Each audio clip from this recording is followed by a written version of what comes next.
Mais permettez-moi de faire 3 points. Le premier, je voudrais dire d'abord que l'existence des mines dans un pays ne garantit pas du tout la prospérité du pays.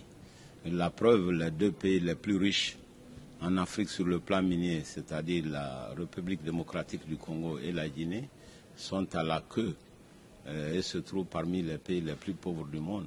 La preuve, si vous prenez l'indice de développement humain IDH du PNUD en 2022, vous verrez que la Guinée est classée 182e sur 191 pays. Autrement dit, notre pays se trouve être le 10e pays le plus pauvre au monde, malgré les immenses richesses de bauxite, de fer, d'or, malgré la pluviométrie abondante, l'existence des côtes et tout le potentiel hydroélectrique de la Guinée. C'est extraordinaire. Alors, c'est important de le dire. Donc, l'existence des mines ne signifie pas qu'un pays va s'en sortir. La Guinée est un exemple de pays qui ne s'en sort pas du tout. La deuxième idée, c'est que les dernières négociations menées par les jeunes militaires, le CNRD, ces négociations, pour moi, c'est un vrai succès sur 3 points au moins. La part de la Guinée est passée de 7,5% à 15%. Ensuite, ils ont mieux maîtrisé le contenu local, c'est-à-dire l'effet d'entraînement de ce gigantesque projet de 15 milliards sur l'économie guinéenne à travers ces infrastructures, c'est-à-dire le chemin de fer de 670 km, le port en eau profonde à Forécaria et les mines. Donc tout ceci va contribuer à augmenter la richesse globale de la Guinée et a le potentiel évidemment de doubler très rapidement le PIB, le produit intérieur brut. Ensuite, ces négociations ont permis de mieux contrôler le calendrier d'exécution des travaux. Vous savez, c'est comme l'hydre de mer, Simandou, depuis plusieurs années, mais je dirais même décennies.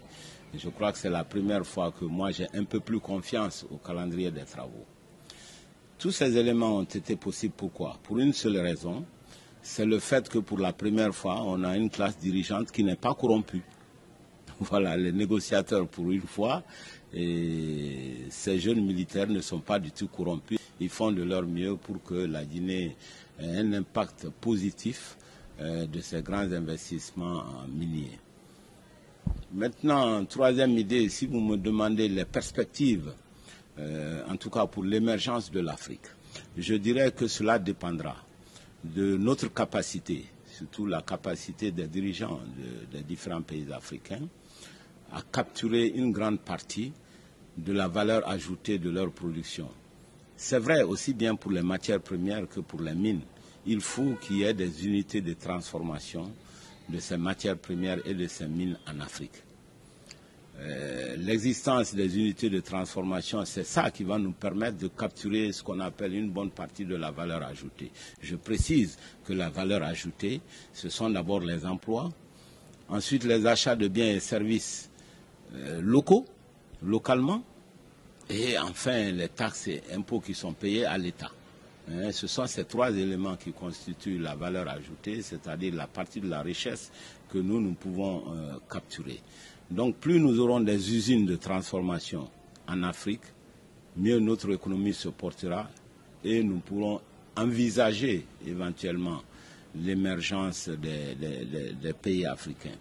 En ce qui concerne le cas de la Guinée, il faudrait des raffineries d'or, il faudrait des raffineries pour qu'on puisse produire ici l'alumine et pourquoi pas l'aluminium, même s'il faut de l'énergie, ça se produit. Il faut que l'on pense à implanter plus tard des aciéries pour transformer ces minerais de fer de la Guinée et que l'on ne continue pas à exporter tout ce que nous faisons à l'état brut. Ça, c'est des perspectives qui sont à venir. Je pense que nous voyons le bout du tunnel. Cette fois-ci, j'ai l'impression que c'est le bon départ.